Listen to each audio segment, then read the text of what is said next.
Badan Legislasi DPR akan membahas rancangan Undang-Undang Daerah Khusus Jakarta setelah menerima daftar inventarisasi masalah dari pemerintah. Yang mengejutkan, Jakarta telah kehilangan status sebagai daerah khusus ibu kota sejak 15 Februari lalu. Lalu bagaimana dengan mekanisme pilihan gubernur di Jakarta nantinya? Apakah akan ditunjuk presiden atau dipilih warga? Kita akan bahas sore ini bersama Wakil Ketua Badan Legislasi DPR RI, Ahmad Baidowi, dan Guru Besar Hukum Tata Negara Universitas Bhayangkara Jakarta, Profesor Juanda. Selamat sore Bapak-Bapak, sudah bergabung sore hari ini. Sore. Baik, saya menuju Bang Awi. Bang Awi, sejauh ini bagaimana pembahasan terkait dengan DKJ? Sudah sampai di mana? Ya, terima kasih. Kita baru mendapatkan penugasan, kita itu Badan Legislasi ya, baru mendapatkan penugasan dari Paripurna DPR kemarin untuk segera membahas RUU DKJ bersama pemerintah yang surpresnya sudah diterima sejak beberapa waktu yang lalu.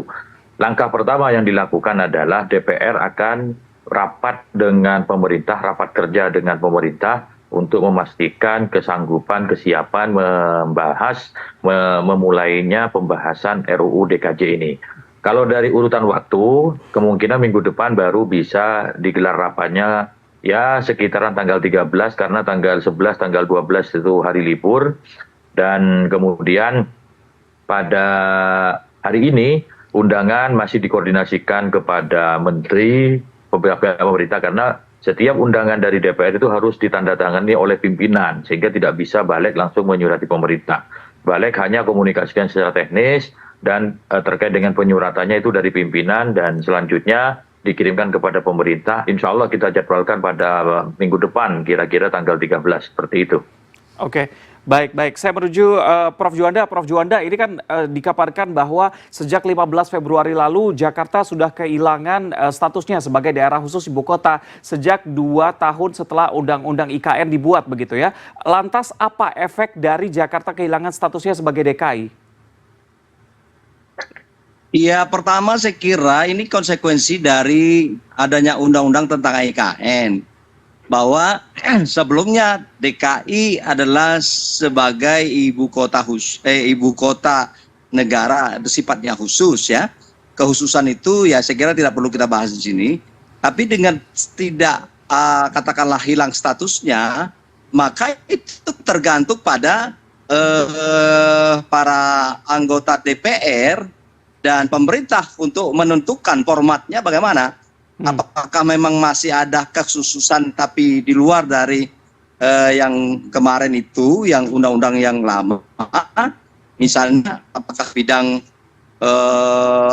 bidang pemerintahan misalnya atau bidang perekonomian misalnya. Saya kira itu tergantung, tapi dengan berakhirnya ini maka ini perlu cepat statusnya termasuk dalam konteks soal bagaimana sistem pemilihan kepala daerahnya ya. Ini juga harus cepat para anggota dewan untuk menyelesaikannya. Kalau tidak nanti ya namanya sebuah daerah tidak atau belum punya status ini kan konsekuensinya tentu artinya dia di undang-undang lama sudah dicabut atau tidak berlagi, sementara undang-undang yang baru tidak punya status. Ini kan secara hukum ketatanegaraan ya ini tidak boleh terjadi dan tidak boleh berjalan atau dalam kondisi waktu yang lama.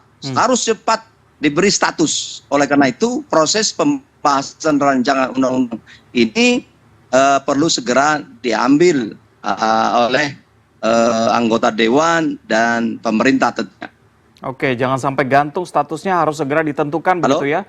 Bang Awi, tadi sempat ditanyakan begitu sama Prof bahwa salah satu yang dipertanyakan adalah kekhususan apa yang nantinya akan dibuat untuk DKJ begitu. Mungkin Anda bisa jawab.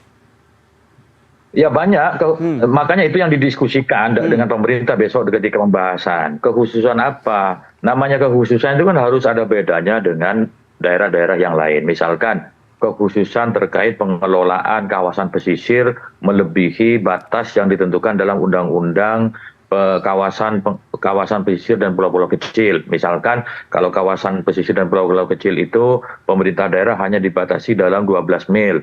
Nah, apakah di Jakarta ini karena tidak mungkin juga pengembangan ke selatan, yang memungkinkan adalah pengembangan ke utara, maka DKJ diberikan kewenangan mengelola di atas 12 mil misalkan. Nah, seperti itu kan harus didiskusikan oleh pemerintah, termasuk bagaimana pengelolaan transportasi, pengelolaan lingkungan, tata ruang, dan juga pengelolaan ledakan penduduk. Itu yang karena problematika Jakarta itu tidak bisa dilepas dari persoalan daerah-daerah sekitarnya. Misalkan soal macet, itu kan juga terkait dengan datangnya penduduk di waktu tertentu dari daerah-daerah sekitar ke Jakarta. Begitupun dengan persoalan banjir, adanya banjir kiriman ataupun hujan di daerah hulu, hilangnya resapan di daerah hulu menyebabkan Jakarta banjir yang saat bersamaan di utara air sedang pasang. Nah, sementara Gubernur Jakarta itu tidak bisa mengatur daerah-daerah sekitarnya. Makanya kemudian muncul istilah pengelolaan kawasan aglomerasi yang menginginkan jangan sampai begini, Jakarta nanti sudah tidak menjadi ibu kota, persoalannya tidak hilang. Yang berikutnya memang secara de jure bahwa undang-undang ini harusnya sudah selesai pada tanggal 15 Februari yang lalu. Sudah disahkan karena undang-undang IKN itu mengamanatkan undang-undang DKI harus diubah 2 tahun pasca diberlakukannya undang-undang IKN. Namun di undang-undang IKN juga ada ketentuan lebih teknis bahwa ibu kota itu nanti pindah setelah perpresnya turun. Nah, secara teknis sebelum ada perpres yang memindahkan Jakarta ke IKN dalam konteks ibu kota, maka Jakarta hari ini masih menjadi ibu kota. Namun demikian, persoalan yang disampaikan Prof. Juanda tadi tentu menjadi pokok-pokok pikiran juga di teman-teman di Badan Legislasi untuk mempercepat pembahasan. Oke, baik. Saya menuju Prof. Juanda. Prof. Juanda, apakah Anda menemukan ada sesuatu yang kejanggalan atau keanehan dari RUU DKJ sejauh ini? Saya kira tidak aneh, cuman sebenarnya itu adalah nampak sekali perintah dari Undang-Undang IKN itu sendiri tidak dapat diefektifkan oleh kawan-kawan DPR bersama pemerintah. Sebenarnya mungkin soal program legislasi yang terdapat ini adalah soal badan program legislasi di situ, apakah manajemennya atau tidak. Saya kira mungkin ini adalah terbentur alasannya kemarin adalah adanya pemilu misalnya, ya kan. Nah, tapi apapun sebenarnya dalam manajemen pengelolaan program legislasi di DPR sebenarnya sudah terencana bahwa ini yang diprioritaskan, ini yang belum atau tidak diprioritaskan. Nah, mungkin keteledoran atau hambatan teknis politis saya tidak tahu, tetapi harusnya ini tidak terjadi ya. Nah, akibatnya pertanyaannya ya, kalau itu memang secara undang-undang dinyatakan berakhir atau harus selesai di tanggal 15 Februari, maka artinya sekarang statusnya apa? Itu saja secara hukum yang perlu dijawab. Tidak ada status. Nah, kan tidak mungkin sebuah daerah tidak punya status. Landasan dari pengelolaan sebuah daerah itu harus jelas, yaitu berdasarkan sebuah undang-undang. Terlepas dari materi muatan apa yang diatur dalam undang-undang itu sendiri, itu adalah soal yang kedua. Tetapi ketika itu tidak berstatus, nah pertanyaannya landasan pengelolaan pemerintah daerah DKI itu berdasarkan apa misalnya. Memang benar bahwa undang-undang biasanya, ya mungkin saya salah, tadi Bang Mahdawi tadi bilang menunggu perpres atau peraturan pemerintah, ya. Nah, menurut saya peraturan pelaksanaan dari undang-undang itu biasanya adalah peraturan pemerintah. Nah, peraturan pemerintah memang adalah mengacu pada undang-undang yang ada, tetapi itu kan di IKN.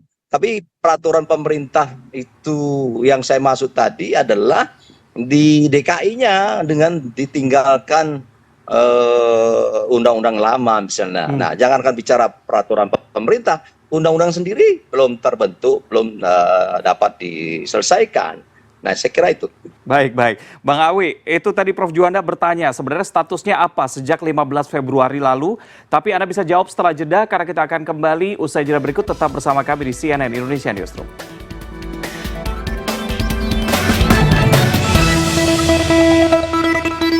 Anda masih bersama Newsroom, kami akan melanjutkan dialog bersama dengan Wakil Ketua Badan Legislasi DPR RI Ahmad Baidowi dan juga pakar hukum tata negara Prof. Juanda. Bang Awi, tadi Prof. Juanda bertanya sebenarnya apa status Jakarta saat ini setelah kehilangan status daerah khusus ibu kota sejak 15 Februari lalu? Jadi gini, di dalam Undang-Undang IKN itu tidak ada pencabutan di tanggal 15. Normanya begini, bahwa Undang-Undang DKI itu harus diubah 2 tahun pasca IKN, pasca Undang-Undang IKN disahkan. Di aturan peralihannya disebutkan, sepanjang Undang-Undang IKN sepanjang Undang-Undang IKN masih berlaku dan Undang-Undang DKI, begini, kan di pasal peralihan begini diatur bahwa sepanjang norma-norma tertentu yang di Undang-Undang IKN belum dilaksanakan, maka fungsi-fungsinya masih dilakukan, masih dipegang oleh DKI Jakarta. Salah satunya adalah pemindahan ibu kota itu harus melalui keputusan Presiden. Nah, sampai saat ini belum ada keputusan Presiden yang memindahkan Jakarta ke Nusantara sebagai ibu kota.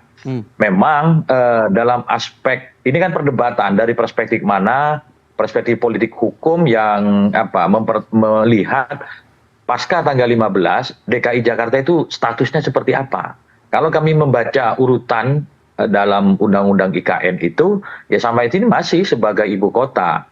Namun itu tidak bisa berlama-lama, harus segera masa sidang ini Undang-Undang DKJ harus sudah sah dan nanti tindak lanjutnya adalah pemindahan terhadap IKN. Belum lagi misalkan kalaupun pindah itu tidak serta-merta DKI Jakarta kehilangan fungsinya sebagai ibu kota pemerintahan. Saya ambil contoh ya, di Undang-Undang MD3 terkait dengan pelantikan anggota DPR, dan MPR itu harus dilakukan di ibu kota negara. Tanggal 1 Oktober 2024 nanti, DPR, MPR yang baru akan dilantik di ibu kota negara. Ibu kota negara kalau sudah pindah ke IKN, apa memadai pelantikan DPR, MPR itu di IKN. Termasuk juga pelantikan presiden harus di ibu kota negara. Apa tanggal 20 Oktober IKN itu Nusantara sudah siap menggelar pelantikan, prosesi pelantikan itu.